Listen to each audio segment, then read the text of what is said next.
Firearms mean business, and they need to stop open carry now. A mothers group demands Kroger change its policy on allowing customers to openly carry weapons, and it is denied a meeting with company officials. Good evening, everyone. These mothers think Kroger needs to have a change of heart and change its rules. And those protests that have been gaining steam across the country landed at the company's doorstep today. They were outside an investors meeting in Erlanger, hoping for a face-to-face with Kroger officials. Local 12 News reporter Larry Davis joins us live with more on the results of today's protest. Larry? Hi, Rob. Well, let's face it, it's not every day you see someone walk into a Kroger store or any other store for that matter carrying a firearm out in the open. It does happen, though. We have seen the pictures, and it is legal. But legal or not, a mothers group protesting the policy says it's dangerous and is continuing to press Kroger to make a change. Groceries, not guns! Groceries, not guns!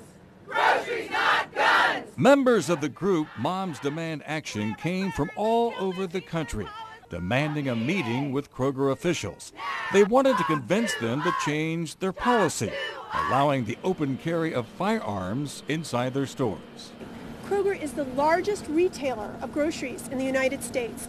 They have an obligation to keep moms and children safe. We are the majority of their customers, and they have not yet listened to us. Among those joining the protest, Mary Reed, who was one of several people shot along with Congresswoman Gabby Giffords outside an Arizona grocery store in 2011. I later learned that shooter had been shopping for about 15 minutes.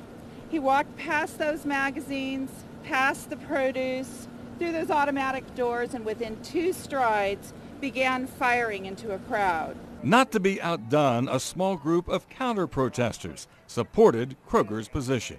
I can take a screwdriver and attack somebody and do just as lethal damage as I can with a firearm.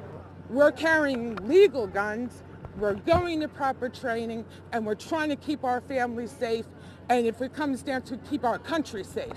The mothers group claims it has 300,000 petition signatures, demanding a change in Kroger's open carry policy.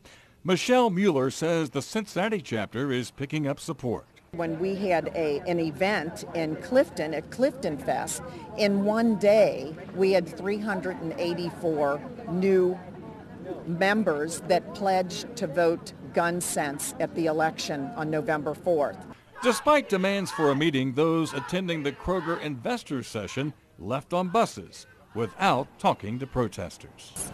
But we will not be silenced. We don't understand why they're ashamed of their own policy. If they support it, then they should be willing to come out here and meet with all of us. And Rob, Kroger did not return our phone calls requesting comment about today's protest or as to whether or not why they didn't meet with those protesters today in Erlanger. Now, the change policy on the issue is to follow state and local laws and to ask customers to be respectful to others while shopping at Kroger stores. And the store also says it knows customers are passionate on both sides of the issue and they trust them to be responsible inside their stores. Live in Winton Place, Larry Davis, Local 12 News. Rob, back to you. So, Larry, to be clear, is this only open carry? Are they protesting concealed carry as well? Or no. I wasn't quite clear. That's a good point. That's a good point because there is some confusion there. It is open carry, not concealed carry of weapons, but strictly the open carry policy that they are protesting. I can't think of a time around here when anybody has been talked about walking openly with a gun in this area of the country anyway. Can you? I have not seen it. I've not heard about it either, at least around here. But the pictures are out there, and apparently it has happened in some locales. And Kroger is nationwide. Larry, thanks very much. Yeah. Earlier this year, a few national chains such as Target and Starbucks and Chipotle asked customers to no longer bring firearms into their stores and restaurants.